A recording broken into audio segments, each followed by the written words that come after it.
नमस्कार, आपका स्वागत है इंडिया पब्लिक खबर में और मैं हूँ अर्जिता। आज संपूर्ण भारत युवाओं के प्रेरणा स्रोत और पूरे विश्व में भारत की ऊर्जावान युवा शक्ति के प्रतीक स्वामी विवेकानंद जी की जन्म जयंती को राष्ट्रीय युवा दिवस के रूप में मना रहा है। राष्ट्रीय युवा दिवस के अवसर पर आज भारत सरकार के युवा कार्यक्रम एवं खेल मंत्रालय द्वारा आयोजित किए जा रहे 25वें राष्ट्रीय युवा महोत्सव का उद्घाटन प्रधानमंत्री नरेंद्र मोदी ने किया। मंत्रालय द्वारा 25वें राष्ट्रीय युवा महोत्सव की थीम सक्षम युवा सशक्त युवा घोषित की गई है। साथ ही भारत के हर जिले में युवाओं को राष्ट्र निर्माण के लिए प्रेरित करना, एकजुट करना और सक्रिय करने के उद्देश्यों से कार्यक्रमों का आयोजन किया जा रहा है। इस अवसर पर पीएम मोदी ने अपने संबोधन भाषण में कहा कि आज दुनिया भारत को एक आशा की दृष्टि से, एक विश्वास की दृष्टि से देखती है, क्योंकि भारत का जन्म भी युवा है और भारत का मन भी युवा है। भारत अपने सामर्थ्य से भी युवा है, भारत अपने सपनों से भी युवा है, भारत अपने चिंतन से भी युवा है, भारत अपनी चेतना से भी युवा है।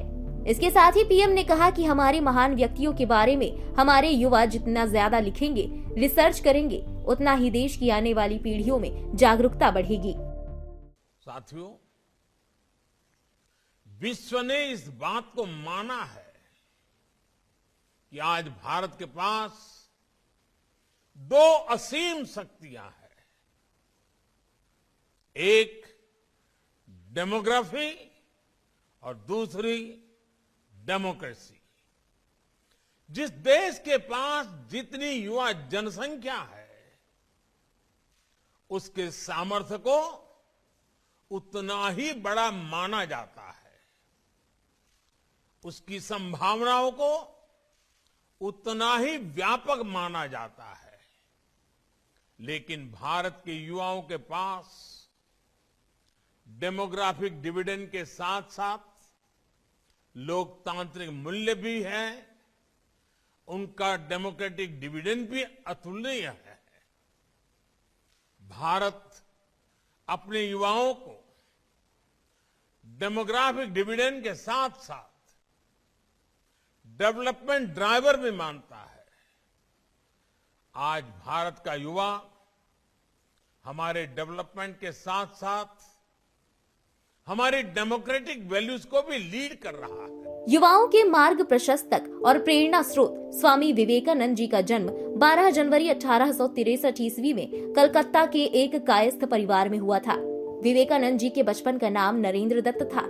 इनके पिता का नाम विश्वनाथ दत्त और माता का नाम भुवनेश्वरी देवी था। पिता विश्वनाथ दत्त कलकत्ता हाई कोर्ट के प्रसिद्ध वकील थे और पाश्चात्य सभ्यता में विश्वास रखते थे। वो चाहते थे कि उनका पुत्र नरेंद्र भी पाश्चात्य सभ्यता के मार्ग पर चले। हालांकि स्वामी जी की माता की श्रद्धा सनातन धर्म में थी। वो रोजाना सुबह और शाम प्रभु का सुमिरन किया करती थी। उनकी जिद के चलते स्वामी जी की प्रारंभिक शिक्षा कोलकाता में हुई। नरेंद्र बाल्यावस्था से प्रतिभा के धनी थे। उन पर मां सरस्वती की भी कृपा थी। स्वामी जी को ईश्वर से बेहद ही लगाव था। रामकृष्ण परमहंस महाराज जी से भेंट के बाद स्वामी जी ब्रह्म समाज से जुड़े। उस समय ये संस्था सनातन धर्म में सुधार के लिए कार्य करती थी। सन 1884 में स्वामी जी के पिता का निधन हो गया। इसके बाद घर परिवार की जिम्मेवारी स्वामी जी के कंधों पर आ गई। स्वामी जी ने अपनी जिम्मेदारियों को बखूबी निभाया। रामकृष्ण परमहंस महाराज जी ने स्वामी जी को मानवता में निहित ईश्वर की सेवा करने की सलाह दी। इसके बाद स्वामी जी ने अपना जीवन ईश्वर भक्ति और मानव सेवा को अर्पित कर दिया। यहीं से नरेंद्र का स्वामी विवेकानंद बनने का सफर शुरू हुआ। स्वामी जी ने 25 साल की उम्र में घर परिवार छोड़कर सन्यासी का जीवन अपना लिया। परमात्मा को पाने की लालसा के साथ तीव्र बुद्धि ने युवक नरेंद्र को देश के साथ साथ दुनिया में विख्यात कर दिया। ऐसा कहा जाता है कि परमहंस महाराज जी ने स्वामी जी को आदि शक्ति मां काली का दर्शन कराया था। उस समय स्वामी जी शक्तिघात के कारण कुछ दिनों तक उन्मत्त अवस्था में रहे। सन्यासी बनने के पश्चात स्वामी जी ने देश भर की पैदल यात्रा की। उठो, जागो और तब तक मत रुको जब तक मंजिल प्राप्त न हो जाए। ये जीवन अल्पकालीन है। संसार की विलासिता क्षणिक है, लेकिन जो दूसरों के लिए जीते हैं वो वास्तव में जीते हैं। स्वामी विवेकानंद जी ने अपनी इन पंक्तियों से उस वक्त देश के युवाओं में अद्वितीय ऊर्जा का संचार किया था, जब भारत परतंत्रता की बेड़ियों में जकड़ा हुआ था। आगे चलकर अमेरिका भी स्वामी विवेकानंद जी का कायल हो गया। सन 1893 में अमेरिका के शिकागो में हुई विश्व धर्म परिषद में स्वामी विवेकानंद भारत के प्रतिनिधि के रूप में पहुंचे थे, जहां यूरोप अमेरिका के लोगों द्वारा गुलामी झेल रहे भारतीयों को हीन दृष्टि से देखा जाता था।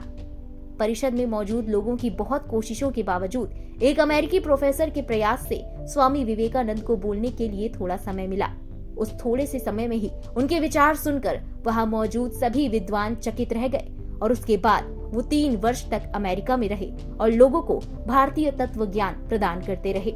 अपने गुरु के दिखाए मार्ग से लोगों को अवगत कराने के लिए उन्होंने सन 1897 में रामकृष्ण मिशन की स्थापना की। इसके साथ ही उन्होंने दुनिया में जगह जगह रामकृष्ण मिशन की शाखाएं स्थापित की। रामकृष्ण मिशन की शिक्षा थी कि दुनिया के सभी धर्म सत्य हैं और वे एक ही ध्येय की तरफ जाने के अलग अलग रास्ते हैं। विवेकानंद द्वारा स्थापित रामकृष्ण मिशन ने धर्म के साथ साथ सामाजिक सुधार के लिए विशेष अभियान चलाए। इसके अलावा उन्होंने जगह जगह अनाथाश्रम, अस्पताल, छात्रावास की स्थापना की। मिशन के तहत उन्होंने अंधश्रद्धा छोड़ विवेक बुद्धि से धर्म का अभ्यास करने को कहा। उन्होंने इंसान की सेवा को सच्चा धर्म करार दिया। जाति व्यवस्था को दरकिनार कर उन्होंने मानवतावाद और विश्व बंधुत्व का प्रचार प्रसार किया। 4 जुलाई 1902 को बेलूर के रामकृष्ण मठ में ध्यानावस्था में महासमाधि धारण कर स्वामी जी पंचतत्व में विलीन हो गए। पूरे विश्व में अपनी तेजस्वी वाणी के जरिए भारतीय संस्कृति और आध्यात्म का डंका बजाने वाले स्वामी विवेकानंद ने केवल वैज्ञानिक सोच और तर्क पर बल ही नहीं दिया, बल्कि धर्म को लोगों की सेवा और सामाजिक परिवर्तन से जोड़ दिया। विश्व में भारतीय संस्कृति को स्थापित करने वाले युवाओं के प्रेरणा स्रोत स्वामी विवेकानंद जी की जयंती पर कोटिशः नमन। इसी के साथ इस खास पेशकश में फिलहाल इतना ही। देश और दुनिया की बाकी तमाम बड़ी खबरों के लिए बने रहिए इंडिया पब्लिक खबर के साथ। हमारे YouTube चैनल को सब्सक्राइब करें, वीडियो को लाइक करें और ज्यादा से ज्यादा शेयर करें।